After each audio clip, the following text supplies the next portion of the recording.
Good morning. She said casual, so a few people know me. It'll definitely be casual, but I am probably born and bred here, raised in West Virginia, Wayne County. Love it. Thought about it a couple times being younger, coming out of Marshall College of Business. Had a couple opportunities to maybe go somewhere, but just chose different. And just because I just felt like home is home, and mom and dad, and etc. But fell into a great opportunity with the company I currently work for, is Zim's Bagging Company, Pritchard, West Virginia. Been there 28 plus years, and I'll get into some of that because I laugh jokingly about this. I was like, it's my third job, as odd, or maybe as odd as that sounds. And my first two were a Dreamland Pool lifeguard. And that was one of them. And I worked at the YMCA as an instructor. So, I'm like, I have fun at what I do. So I tease a lot of people. I'm like, I'm still kind of waiting for my first real job. Okay. But I have. I've been with the company for 28 years. And how I got there was I was, after an accounting final, I think, something like that, if I recall it correctly, after somewhere maybe my junior year at Marshall, I was, on the interstate and thinking, what am I going to do? I guess everybody goes through that time, from time to time. And I was like, well, it started with like, who do I know? Okay, and I was like, oh, wait a minute, I know somebody. I know Harry. I had to go through a couple other names. And so I got off the Canova exit, drove straight out to Zim's, no appointment, nothing. Knock on the door, and, I said, well, you got an appointment. They most of them already knew me. And I was like, no, not really. So I waited a few minutes, went in, talked to Harry, and said, just looking for an opportunity, something different. And so some of those things that were different was, when you think about it, it was I've planted plants in the beginning. I dug water lines, for some, small businesses are always something going on. So I did a lot of those jobs in the beginning. Sometimes we talk about it and laugh about it, but through those early years, I even drove our box truck, okay, to make some local deliveries. Drove it to Charleston one time, and I look back at that, and I'm thinking, ooh, wow. I don't know really what I was thinking or we were thinking at the time, but with today's liabilities and getting out on the interstate today, and here I go cruising 64 and either 77 or 79 north up to Shoney's Commissary is where I was going, and I'll get into that, but had to make a delivery to Shoney's. But I've done that, worked night shift, worked day shift out on the plant floor, subbed in on vacations, had to learn to run a printing press in a short amount of time. Basically on a Saturday, we needed something to print, and for a Monday morning production, and I knew enough about it, put it that way, that I basically got the power on. It was basically a little simple one-color job, and we'll get into some more sophisticated print jobs, but got it printed. It was just me. I know the ink stuck to it, and we didn't have any quality issues from the print. I've worked in bag department a little bit on some of our bag making machines, again, just subbing in on vacations. Worked night shift before, and I thought my head was going to fall off my shoulders working night shift, and you're not used to it. And then I'm out there on this bag machine, and I mean, like, it just, so it kind of gave me a respect for what some of our employees go through when, they're out there running some equipment, day in, day out, day shift, night shift. But did that, entry level into the office. Next thing you know, I'm doing some data entry. Next thing you know, it's purchasing, and we'll laugh about this. This will age me a little bit, but I was there, and one of the neatest pieces of equipment we got in the office was a thing called the fax machine. And I was like, wow, this is nice, because I was handwriting all these purchase orders, and I'd call the vendor, and I'd read them off, and then I'd mail it. Man, we got this fax machine. I was like, oh yeah, this is nice now. And but especially compared to where we're at in today's world with some technology. But so you get into doing some of that. Next thing you know, it's sales orders and customer service work. And then the next thing you know, it's you're learning a little bit more about the manufacturing processes, the production, and that leads into working with some more key accounts, a little bit more detail. Then you get into maybe now I'm starting to do a little bit of quoting for the projects and a lot more hands-on, and it's just one step after another, one level to the next, and I feel blessed, fortunate. I think I got in on a company at the right time. We were I still consider us that small, medium-sized company. I think that helps us stay a little bit grounded, a little bit. Probably, and I don't know, we're kind of a conservative, quiet kind of company. Always been. I'm probably more of the outspoken one. I guess that's why you're here. Yeah, looks like it, a little bit more of the outspoken one of the group. I wouldn't call myself the wild thing of the bunch, but I don't want to label myself the wrong way either. But we do. We take a nice conservative approach. And some notes that I was thinking about is that me and Kathy did even talk about in some emails. And I think part of our success and our growth plan is that we try to control growth. And what I mean by that, we don't let growth control us. We want to control our growth. And there's some advantages to that. And we don't like, I know some good bankers in here, but we don't stretch our neck out very far, and not hardly far at all. And so we take that nice conservative approach, just like we're raising a family. You want to minimize your debt, your liabilities out there, and so we kind of control that. And I think I got in at the right time. Just a young company to a certain degree, and through all those progresses, 28 years later, sometimes we reflect back, and I'm like, wow, where's time gone, and how did I get to where I am? And it's really an awesome company to work for. Obviously, been doing it for 28 years, like I said. We are a manufacturer, and I think that's just a part of me. It's kind of like in my bloodline because I was, I love it. I was raised here. My dad retired from ACNF right here locally in Huntington, and hard-working man, still is. He's just a little bit older now, but he worked hard. And one thing he always told me is that you're going to have to work hard, but I want you to work smart. And he said that maybe sometimes I don't work the smartest.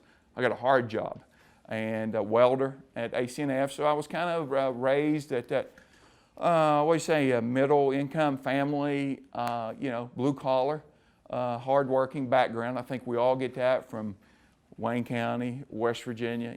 I kind of feel like that. There's a bullseye on our back, and we're always the underdog.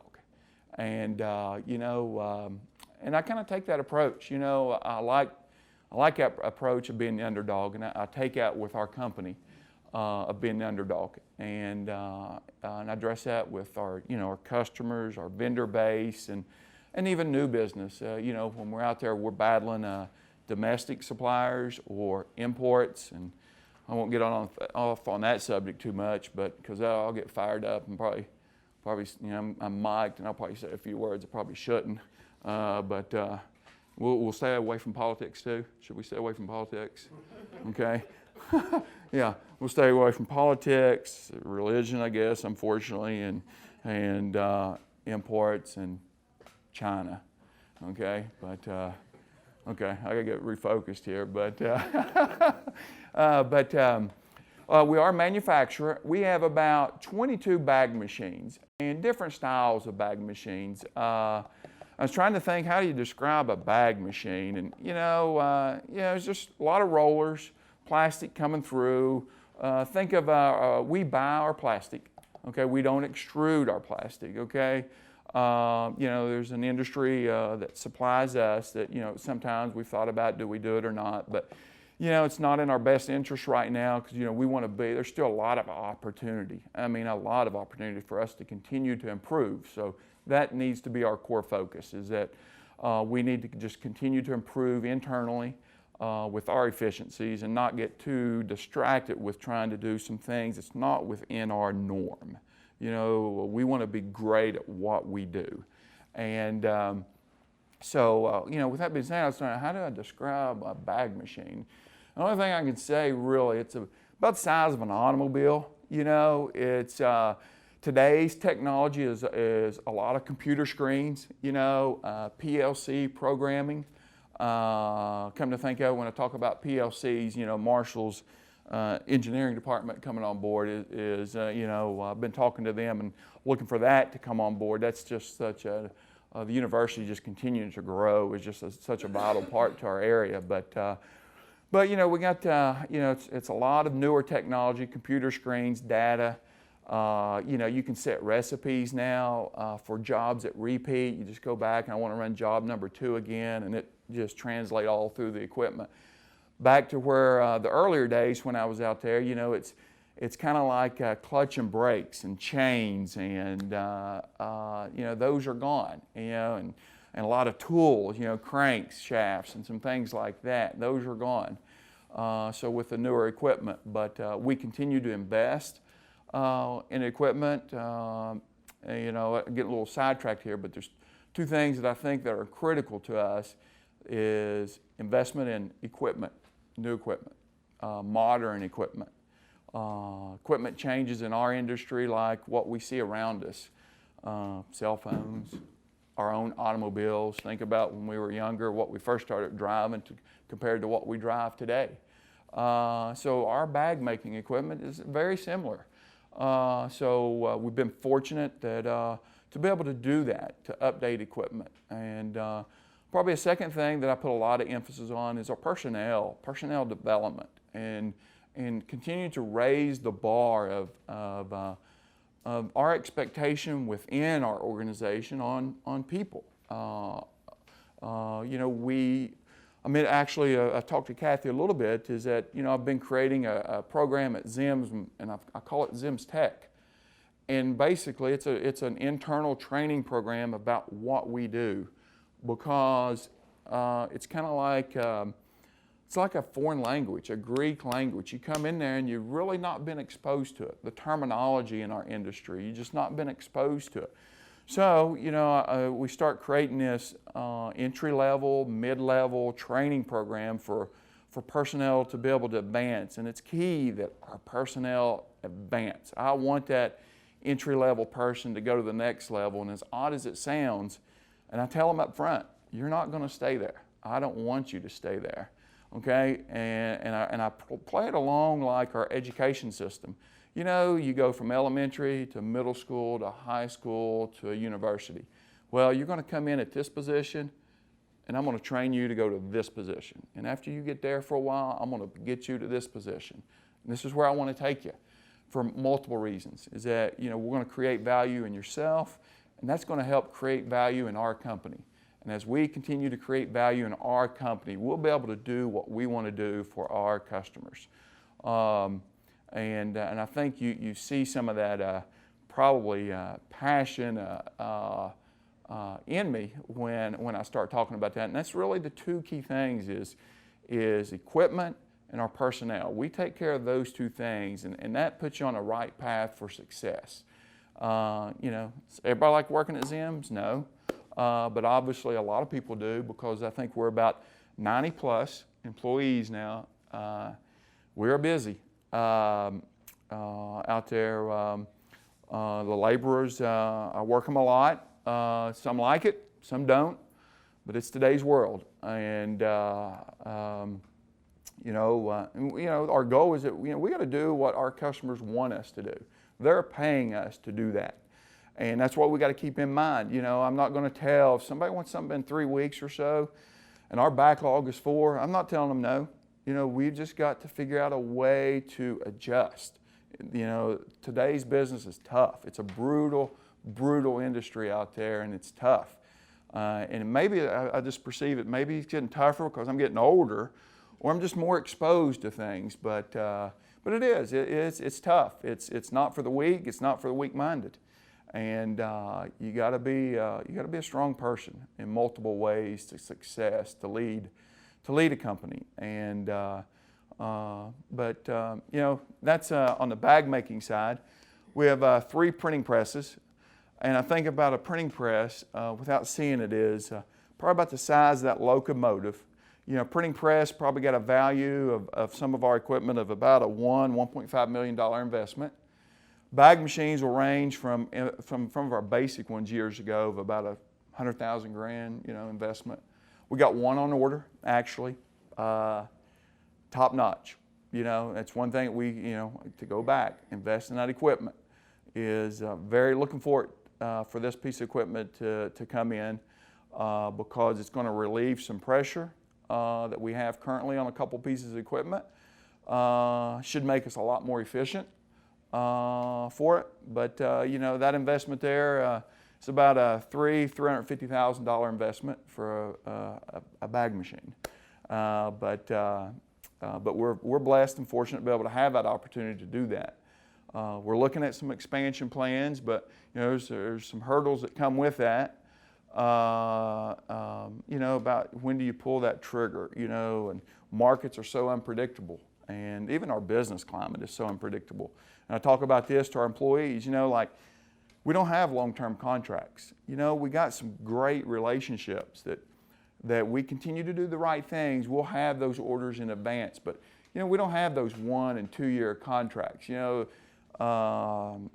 when I talk to our small groups, you know, I was like, you know, this is how many orders we have for December right now. This is how many orders we have for November. So it's probably some of my passion on why we fight so hard for orders. You know, you know, I know a few of my friends are here that, you know, you come from Cerrito Canova and from our area, and I'm just kind of a sport nut, okay, and I like sports. I love to compete. And so that's part of the drive that, you know, is that, you know, we fight for those orders, and we got to do what we can to get those orders. And historically speaking, they're there. They'll always be there. Knock on some wood, okay? But there's no guarantees in that. There's no guarantees that some of the big projects that we have, like a Delta faucet, for example. And by the way, this is not even anything to my script that I wrote down to talk about. So, you know, I kind of get a little sidetracked and I just start talking. But Delta Faucet is one of our very good accounts, long-standing, probably 20 plus years. My years of being there, maybe all 28 plus. But you know, there's no guarantees with them. We get quality awards from them, service awards from them. To be honest with you, I think we are one of their top 10 suppliers out of about 200. Okay, that's what I was getting ready to get into. So if you go to that Home Depot or Lowe's and you're remodeling that kitchen, that restroom, bathroom, okay, go to that Lowe's or Home Depot or support that Kenny Queens there in Wayne County. Open that box, okay, and that Delta faucet box. All of that packaging come from Wayne County, come from Zims. It's the foam that protects the surface of that faucet. You build a house. Did you buy a Delta faucet? Several of them. Yes, okay. And, but that foam packaging to protect the surface or the finish of that faucet, okay? The plastic bags, it's got the, maybe the nuts and bolts to it, the rubber, what do they call it, gaskets in there, the little parts, assembly, hoses that go into it, are in that, on that packaging. You know. So you send it to them and then they package it? Yes, ma'am. Okay. You're just sending the bag? Yeah, we just package up, we bulk everything in our cartons, corrugated, and send it into, I forgot the name of the city, in Tennessee. And Do you do food products? yes, we do. Food product side on it, a couple things is one, and I did write this down, is we used to do a lot of business for Heiner's Bakery, and loved it. Unique story how we got involved with Heiner's is that Dutch called us, and his current supplier had let him down. That opened up that opportunity. You know, being a sports nut, it's like, you know, that hole opened up and we shot right through it. But long story short on that, we bailed them out. And in a short amount of time that is uncharacteristic in our industry, within days. We had to contact our printing mat supplier and order the printing mats to print the Sunny Buns, okay, that image on that plastic. Get that in a few days. I was struggling at that time. I was in Myrtle Beach, a few of us, golf outing, and that phone call happens. And so we start making phone calls about the opportunity and get back into town on Monday and Tuesday. We're starting to print and convert some bags and get them into it. So it really got us an opportunity into the bread bag industry. Are you still doing that? No. And kind of okay with that, to be honest with you. And the big reason is where the Heiners transitioned out. And that's probably the big reason. And it probably is the main reason. And but Dutch was and Earl, they were loyal to us for doing that. I mean, we started talking, and to be honest with you, just as short as I said, here's some of our current pricing, and what can you do? And the bread bag industry, it's like a commodity item. I mean, the price is depressed. Everybody says, well, why don't you make bread bags? They're out there all the time. There are millions and zillions and quadruple that. That's the issue. Huge companies make bread bags. Some out there probably make their own resin, like the resin is like a little BB kind of. We got a resin plant in Wayne County, the propylene plant, Bascom, okay? But ours is a polyethylene resin. But you got companies out there that they even make their own film. Then they got the resources where that's all they do. That's their niche, 24 hours a day, 7 days a week, making bread bags. And it's very difficult to compete. But we worked it out with the Heiners, and they were loyal to us. And we did what we needed to do to run some of their smaller volume stuff.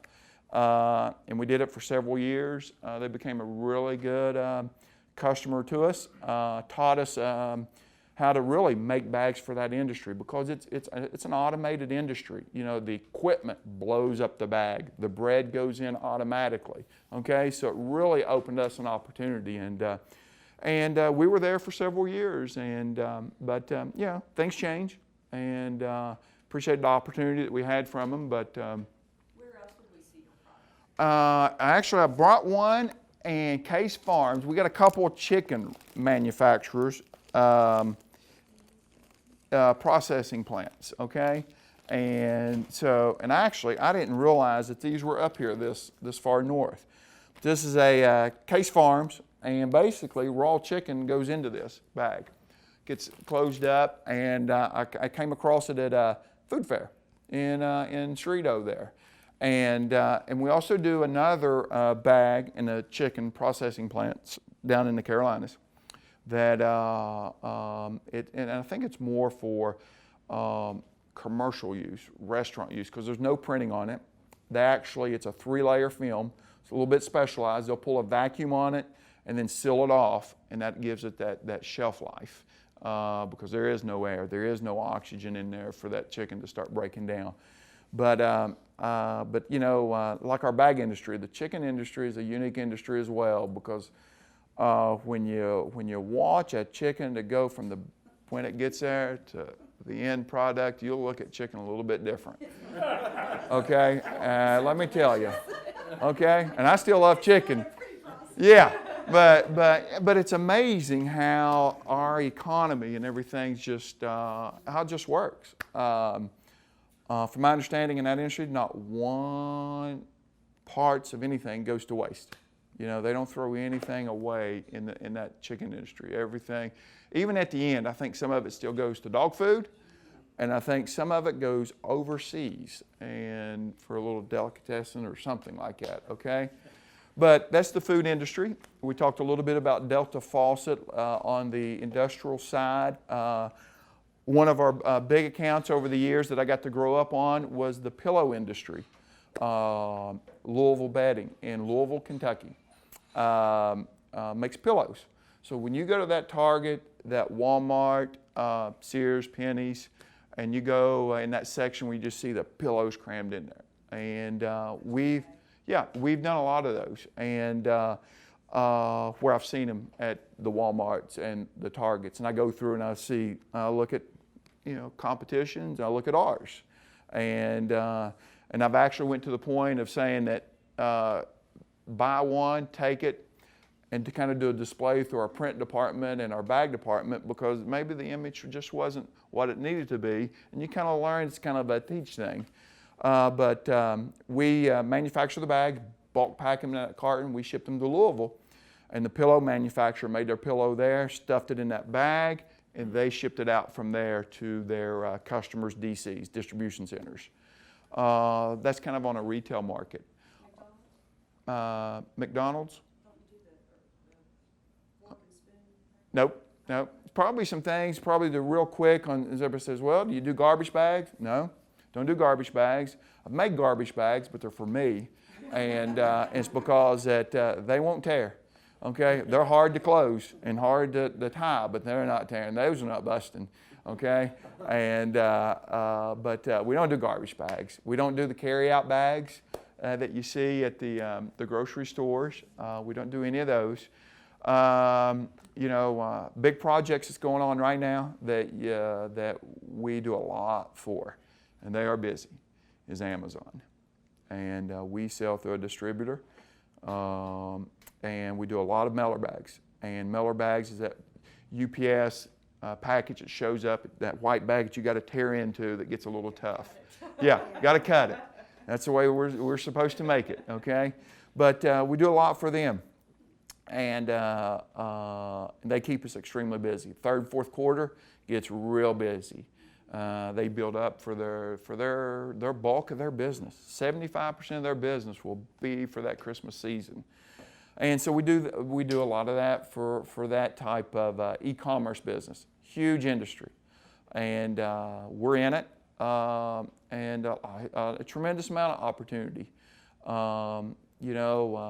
Competitions there that we'll talk a little bit about is some domestic big players out there, but like anything else, we're the underdog, and I feel very confident that we can go out there and compete with them, and obviously have for what some of the ringers that a big gorilla like an Amazon can put you through. There's probably some of these things we don't want to say. Yeah, go ahead. If I buy a couple of books from Amazon, they come in a corrugated carton. Yes, they do. Do you do those? No, sir.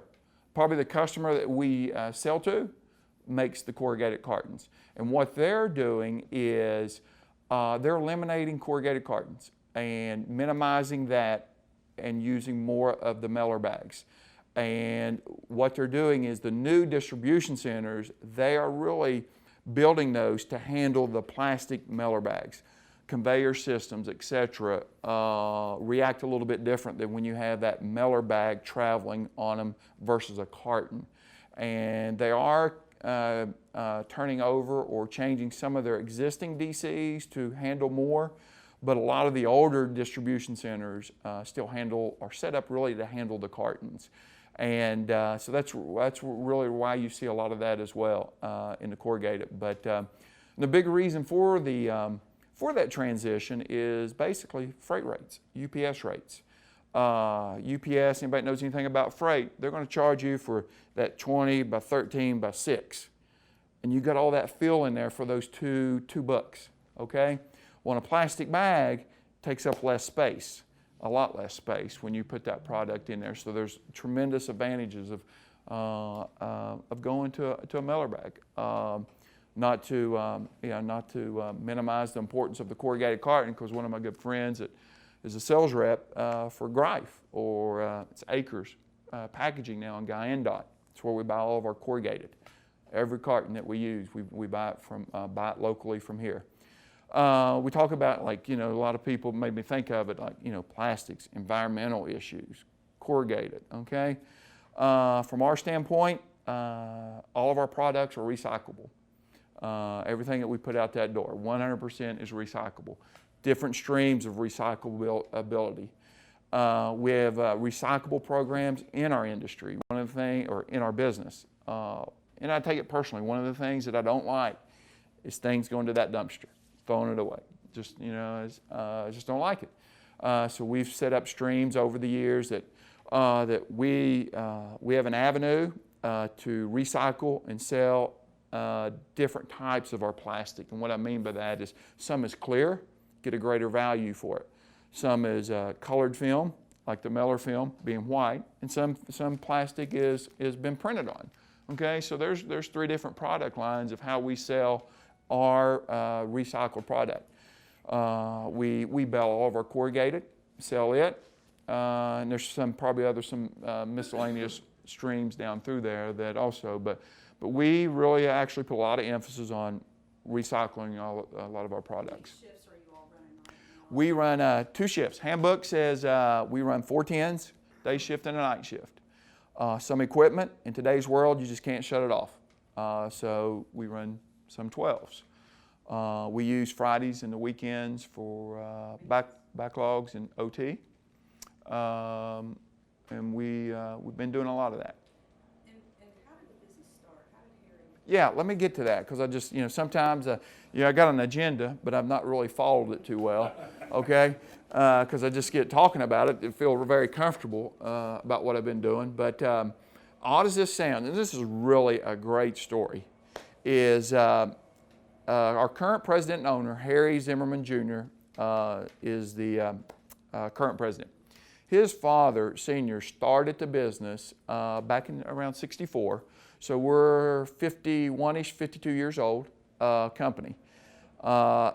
And he started it at the age of 64. So that's what I think we need to think about that. You got a gentleman at the age of 64 that decides to start a business. And the reason he decides to do this is, I think from my understanding, a couple reasons. One, just a second job, second income, a little bit on the side. And basically he get this bag machine because someone else owed him some money. And that was part of the trade. And so this big business of one bag machine started on the side porch of where Harry Sr. lived. And they would do it on a part-time base. Next thing you know, it goes from the side porch to the building, okay, at the property, okay? And it just kind of continues to do some things. And Harry Jr. at the time, being in high school and probably going through college, did some of the odd work. Sisters kind of did it. Also, sister's husband got involved. So, it's really been a family business. And next thing you know, it goes from their house property to, I believe, the industrial park in Westmoreland.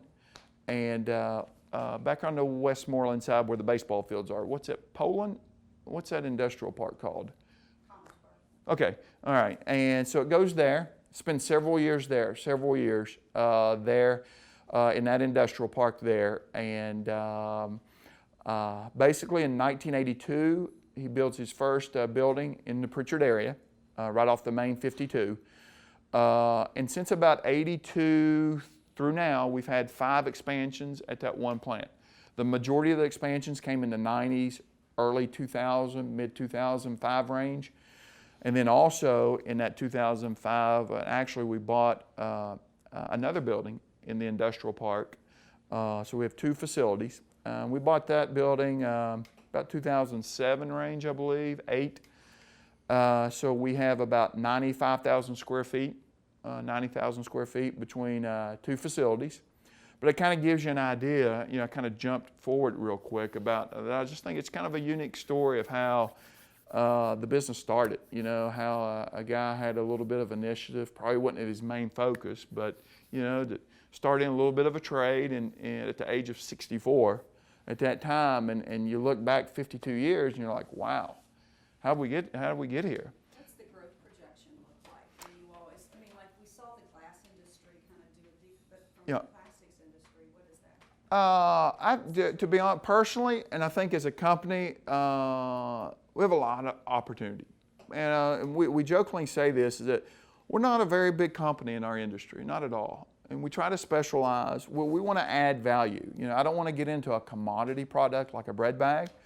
And we try to add value. And what I mean by adding value is that I don't want to run a plain, clear 8x10 bag or that plain Ziploc bag. I want to put some tape on it. I want to punch some special holes in it. I want to print on it, okay? That creates that added value, that specialized product that maybe that plain bag, you can get it anywhere in the United States. And in today's world, you can get it from anywhere in the world if you've got the right volume. and you've got the right lead time. Distributors buy products from the Chinas and the third countries, worlds, and bring it in and mass ship these plain bags all over the United States. That's not us. So, but I think there's a lot of opportunity out there. To be honest with you, I like that 10, 15% growth. Is that a little bit more maybe? I get a little bit disappointed if it's less than 10. Some things are out of our control that creates that. Meaning that our economy, back in that 08, 09 range, we obviously everybody suffered through that, but I think we came through it extremely well. We lost some revenue. We lost some sales. That's really about it. It didn't affect us any other way. We've not had a layoff. We've never laid somebody off. Okay? Through transition, some people quit. Entry level, mid-level, yeah, maybe. We just don't hire back as quick. I think that kind of helps balance that to a certain degree. But we've never had a layoff. And, Where do you see your growth market? Is it because of e-commerce starting now? E-commerce is one, I believe, and just expanding. We have 3 sales reps, 1 in Louisville, 1 in Cincinnati, and 1 local. And basically he has to drive to the Carolinas or Tennessee. How big is your market? I kind of call it a little bit of a lazy S, a little bit regional. We do Indiana. Delta Faucet's headquarters is in Indiana. That's that anchor account there that allows us to go there. Heavy in Ohio, heavy in Kentucky. Probably Kentucky's our #1 state. We go east over to Pittsburgh. When you start dropping south from across Indiana, Ohio, Pittsburgh, obviously it's Kentucky, West Virginia, Tennessee, Virginia. Okay, not much in Virginia right now. Okay, but then when you take that interstate down, we hit Carolinas pretty hard, North, South Carolina. Have we shipped to Mexico? Yes. Have we shipped to Gulf State? Yes. Texas? Yes. Midwest, West? Yes. But primarily it's because of that distributorships that we have developed in Kentucky or Indiana or Carolinas, and they have that relationship to continue that on. But e-commerce is really big, and there's just still a tremendous amount of opportunity. There's still a lot of manufacturers out there, even though that always get some press or bad press about industry leaving the United States. We've seen it over the years, go to Mexico for whatever reasons, and South, and on out. If I probably not to be too much on the negative, because I just don't, I'm an optimistic type of person, but we've lost a lot of good business over things like that. It's out of our control. And out of Danville, Mashusta, they made the Sears sweepers. Okay, a lot of industrial packaging in there. Printed bags, and actually I brought one. I got a little Sears bag just to kind of show you that it's for a sweeper part. But a lot of that industry went south. The GE plants in Kentucky, Lexmark. Those are some names that back in my younger years here that are no longer with us. And but through hard work, determination, drive, we replace those. And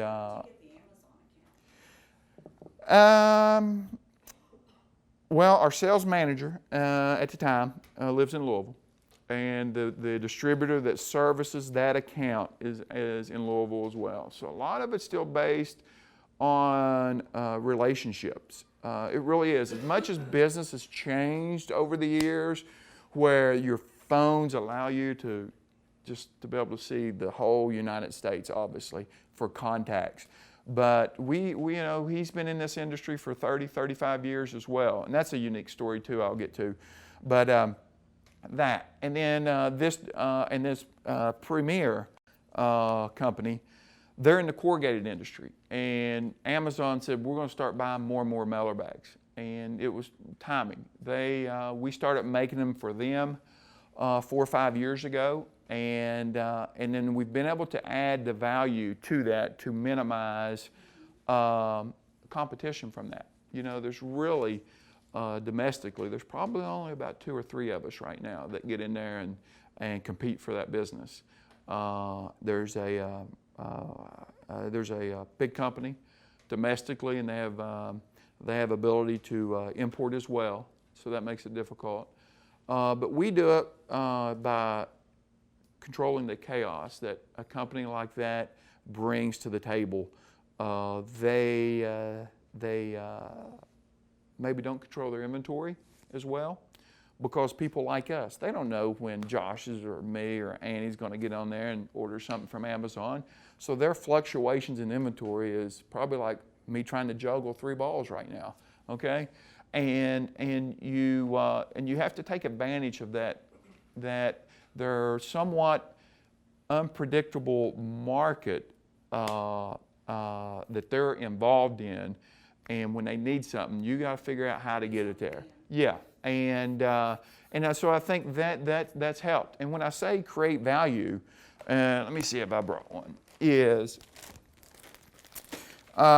we've taken an unprinted plain mailer to a certain degree, which is when I say unprinted and plain, it doesn't have any value. There's one of your mailer bags, okay? And at one time, this project started with no print in the beginning.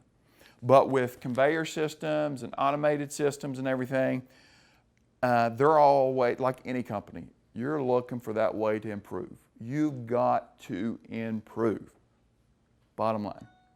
Got to find ways. And that's the Amazon philosophy as well. So then they started going to print. And this identifies the bag for them, this barcode, okay? So then we started printing, and obviously we have the 2 strips of hot melt, okay? Next thing you know, they wanted this little pull tab. A little example here is when we close this. Let me back up. This part of the bag is really the part that you don't see, is really for them to use. There's a wire structure that goes through here. It's going to be hanging like that. They grab the Amazon, will grab that soft products, put it down into this. This comes off, right off of that stack that was sitting there. And we've got 200 bags on this one unitized package right here.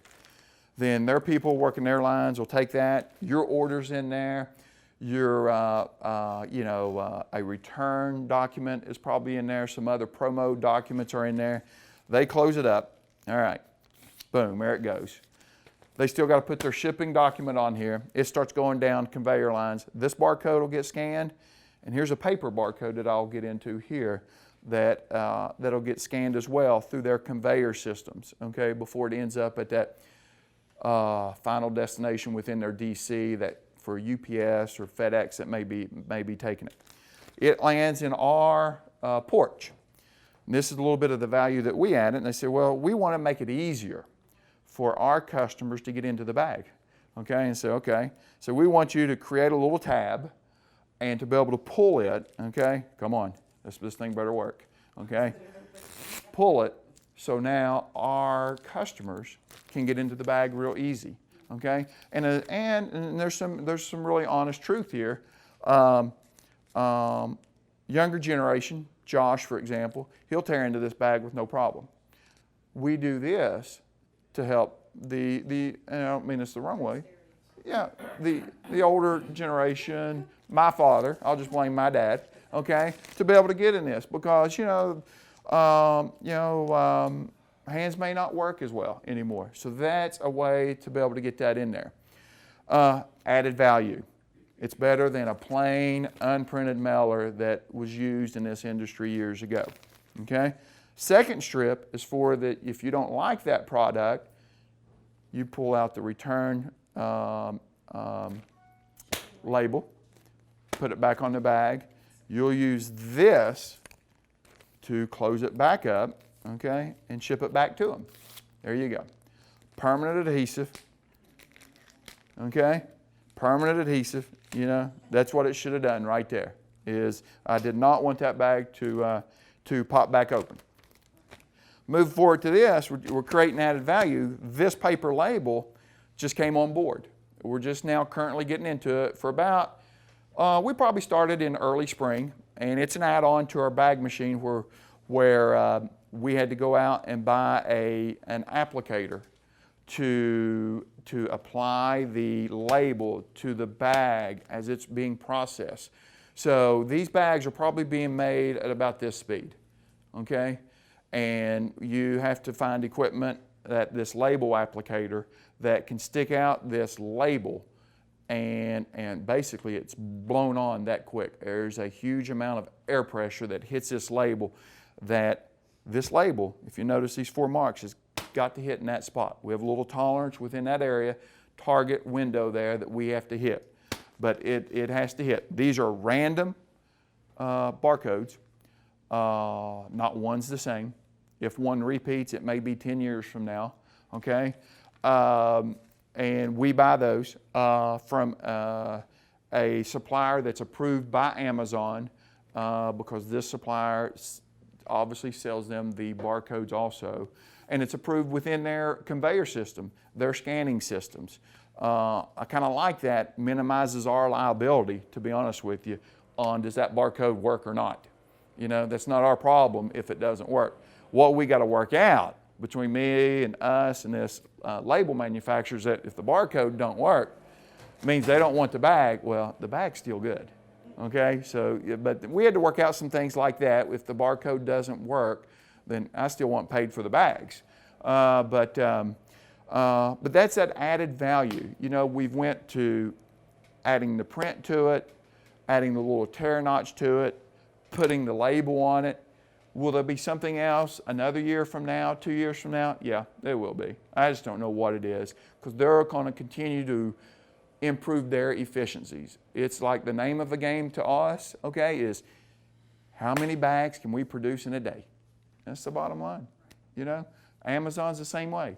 They want to produce the package. They want us to order more, and they want to get out more packages per day. We look, you know, in our industry, I look at bags per hour off of our equipment, even our printing presses. Impressions or bags printed per hour. Then you break it down to say, okay, per shift, per day, per week, per piece of equipment. But there's efficiencies that says we got to basically produce X amount of products per hour. And that's part of it. So Amazon is one. Go ahead. Tim, You go. we've got about 5 more minutes. I want to allow time for Q&A too. Sure. Some questions. Go ahead. So, Yep. I've kind of dominated the questions here. So. Go ahead. I think you and the company have some great mentalities and outlooks on how a business should operate. Do you also have you adopted any corporate social responsibilities or developed a philanthropic philosophy in the company? Kind of expand on that a little bit, so make sure I understand you. Have you adopted kind of like a pet cause or anything that for the community around you, especially in Wayne County, where it's somewhat of a economically depressed area? Is there any way that the company has thought about giving back in a certain way, whether it's a county fair or? Oh yeah, numerous. In Wayne County, we have Partners in Education, I believe what it is technically called, and for numerous years. And we're probably talking double digits, where we've been a partner in education with Canova Elementary, CK Middle School. We done some things for Pritchard Elementary as well. A lot of that, I love youth, kids, for example, and you know, so when that opportunity presents to be able to help sponsor a program within a school, we do it. Basically, from Wayne to the Tulsa area. To be honest with you, Tulsa Youth Football had a fundraiser over the weekend. So not only did we do that, I even went and decided to run the 5K for them as well. But yeah, and I think we all take pride in that, because the multiple families that's involved, we've all come up through Wayne County.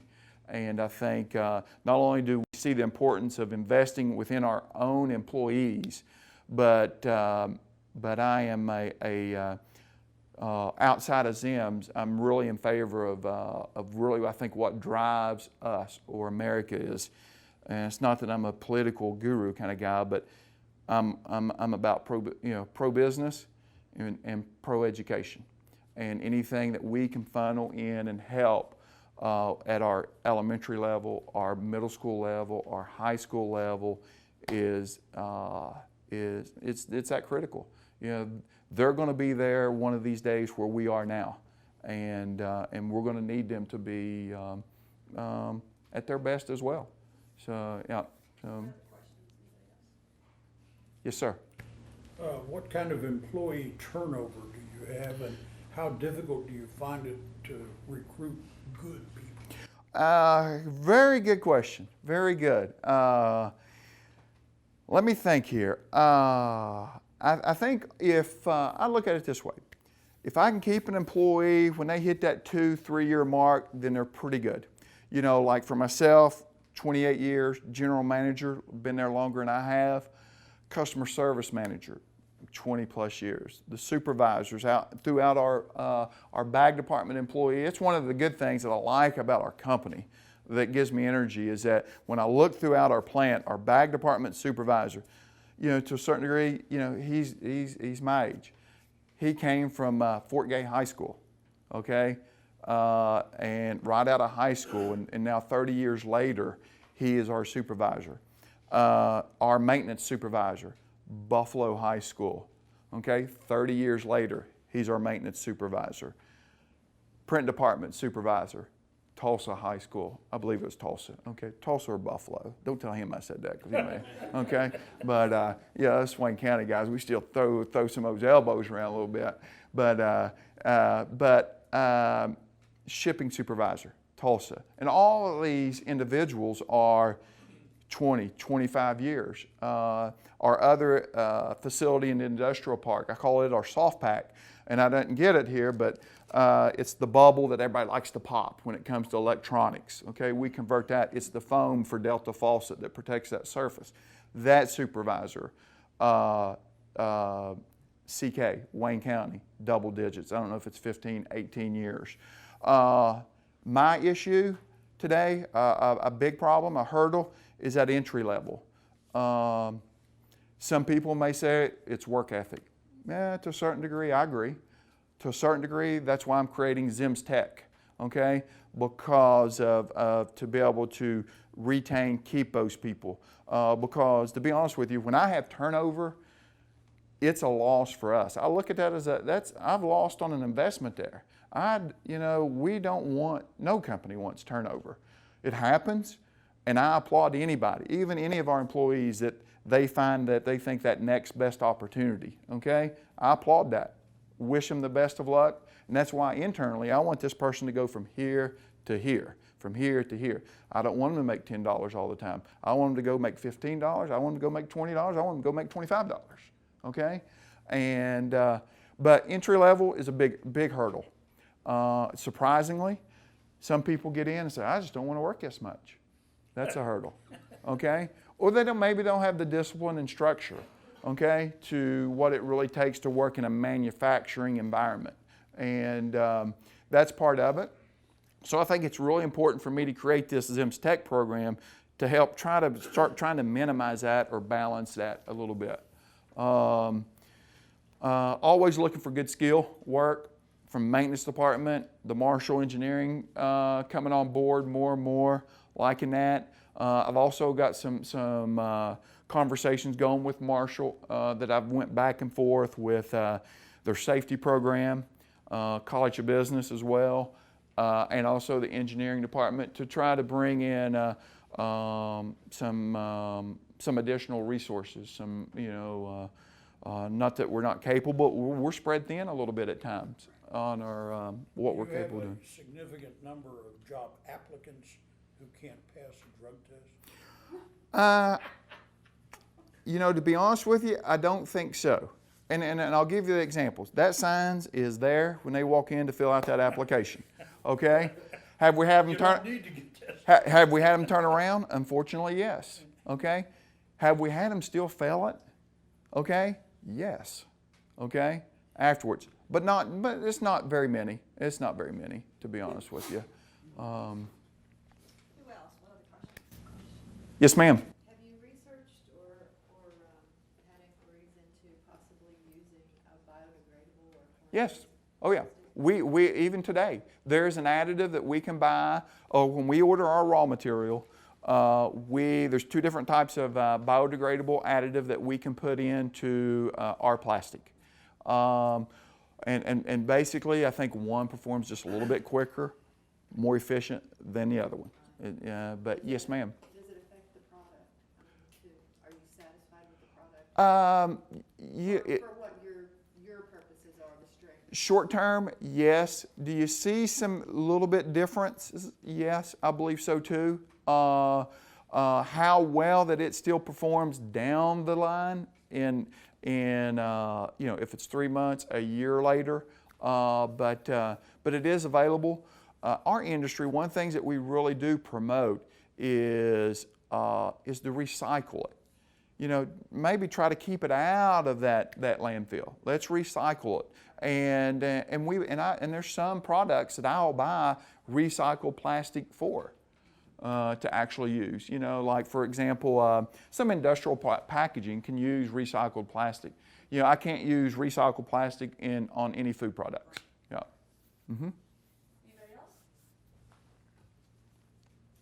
Come on, Josh, ask me a question. I know all about STEM.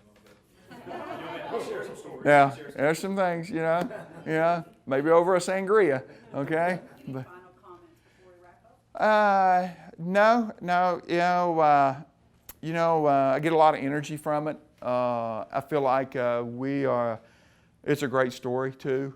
One thing I didn't hit on is I think one key component that is so important to the success of Zims is Harry Zimmerman Jr., now current president and CEO, and what I call his sidekick, who was the gentleman that I talked about in Louisville.